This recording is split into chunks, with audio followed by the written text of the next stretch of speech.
Don't you think it's a bit weird that with all of the tech advancements that we have today, hacks and data breaches are still happening every day?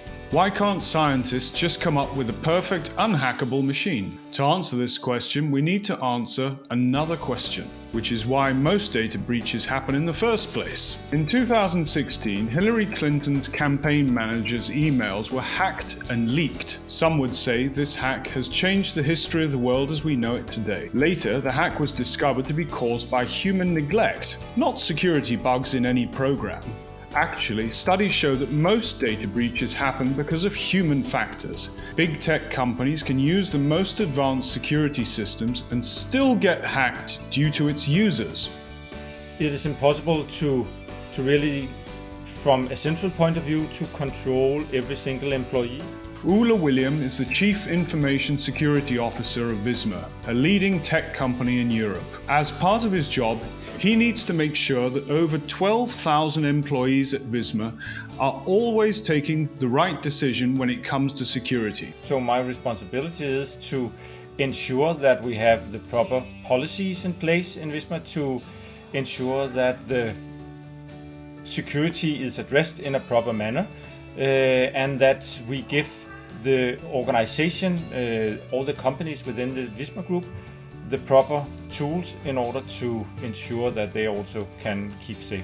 Policies are a set of rules designed to help organizations to meet the increasing cyber threats.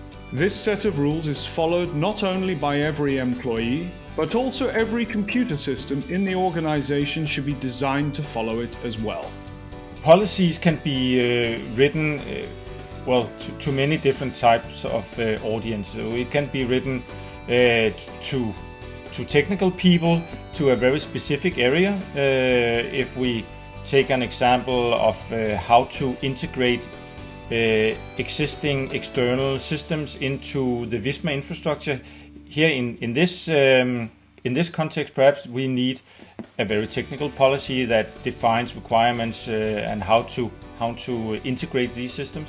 But it could also be policies that are meant for broader public, and therefore, of course, the policies need to be written in a language that is understandable by everyone. So it all depends on who is the receiving end of this policy, who is to read it. Almost all tech companies have such policies, yet data breaches still happen. The newly published password policies, in this case, well, of course, there was a policy in place before. We took a look at it and we saw that it needed to be updated. We needed to be sure that it was relevant and it took into account new technologies and new services that are available. And then we involved the experts within Visma to look at the policy, what could be the requirements that we would set forth in regards to password.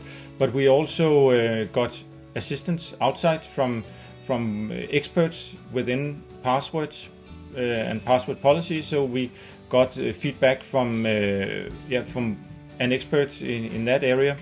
And then we, with all the input we got, we formulated this and we have now published it in the intranet, and it is available to the entire organization, so they know when they are to reset passwords or create new passwords, what are the requirements, how many characters should it include, how often should it be changed, and things like that. With good updated policies in place and keeping all employees constantly educated, you can always make sure that your data with Visma is treated according to the best security measures. Cybersecurity is a shared responsibility.